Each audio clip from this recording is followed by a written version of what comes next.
A filthy lawbreaker. Oh. I'll teach you to litter and loiter.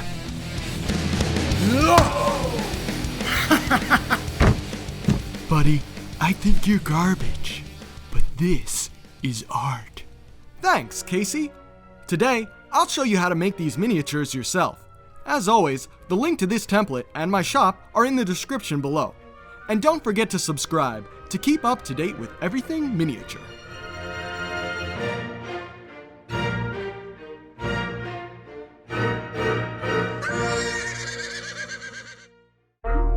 The basic tools you'll want to make your miniatures are a cutting mat, an X-Acto blade, a ruler, some glue, and a sledgehammer to let everyone know you mean business. Step 1. Print the template on cardstock. Then, use the 8 black diamonds and naturally occurring edges as guides to score the template along all the lines shown. Wow, you got some real skill with that knife there, buddy. Dude, would you just take a chill pill till the end of the video? I'm trying to explain something. Sorry.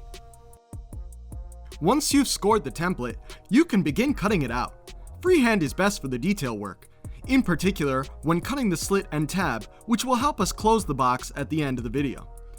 When that's done, it should look something like this. That's immaculate.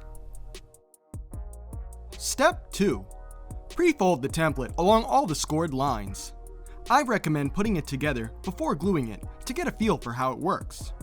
Once you're ready, glue the tiny tabs along the sides to the inside of the box. I found that closing the flaps along the sides while pinching it together with my thumb and finger was the easiest way to ensure that everything is lined up cleanly. Next, simply glue down the flaps along the side. And that's pretty much it. You can close it by inserting the tab at the top or leave it open. I actually used rubber bands and balsa wood for mine to get the effect of noodles and chopsticks. Be creative, and above all, have fun.